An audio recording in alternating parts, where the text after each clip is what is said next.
Well, a big hello to all of our Halcyon clients on behalf of Dan and myself and the Halcyon staff. We just want to take a few minutes of your time this morning just to run through a number of the announcements that the government made last night in regards to the 2016 budget. In particular, we just want to focus on the superannuation proposed changes, as this is an area that obviously affects most, if not all, of our clients. The one thing that Dan and I just want to make really clear at this point is that these are just proposals and none of it has been legislated, obviously, as yet. So to start with, Dan, can you let our clients know what the proposed changes are around the eligibility to make contributions to superannuation? Sure. And how that may have changed? This is one of the positive announcements that they came up with last night, where previously to contribute to super after age 65 you had to meet a work test.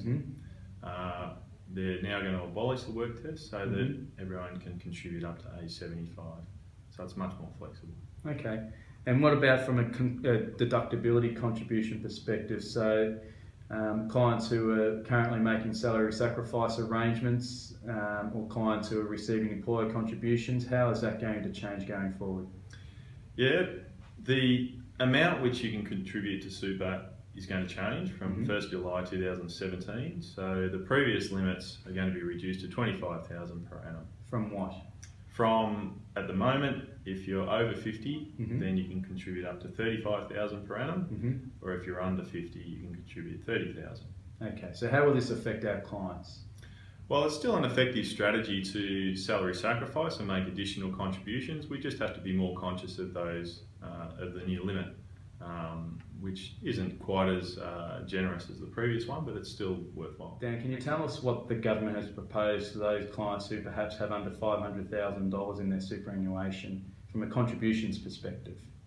Yeah, so an individual who maybe hasn't had the capacity to use up all of the $25,000 annual deductible contribution limit can carry forward that amount for 5 years. So what that means is if in year one they only can contribute $20,000 to super, in year two they can contribute 25 plus the 5 from the previous year, so a total of 30,000. So you can carry forward that amount that if you weren't able to in that first year, you might be able to the following year. You can still take advantage of that to really bring up the account. Correct. Can you tell us about the actual lump sum amounts that can be contributed that are not tax deductible? For instance, lump sum amounts whereby a client might be moving assets from personal names into their super fund, i.e. they might sell an investment property and place those proceeds inside super. How will that be affected with some of the proposed changes? So previously we were contending with a contribution limit that was based on an annual amount of $180,000 per annum or $540,000 over 3 years. What the government are proposing is to simplify that process, but to limit the amount to a $500,000 amount for your lifetime. Right. Unfortunately, they've also proposed to backdate that to 2007. So any contributions that you've contributed in after-tax amounts for the last 10 years will be added to that $500,000 limit. So we need to be conscious of that and obviously adjust strategies that we have in place and future strategies to accommodate it. So just to clarify, if a client had invested already $300,000 into their super fund and that was done 3 years ago, they would only be allowed another $200,000 for the remainder of their life. That's correct. Okay. Can you tell us also about the pension phase? So clients who have retired and have moved from their superannuation being in accumulation, where it attracts a 15% tax on any earnings, to a pension, and how that may be affected based on the proposed changes. Yeah, so this measure was targeted at high net worth individuals, or what the government perceives to be high net individuals. So if you're lucky enough to have more than $1.6 million in your super fund, the first $1.6 million will continue to generate tax-free earnings and growth in the pension phase. Yep.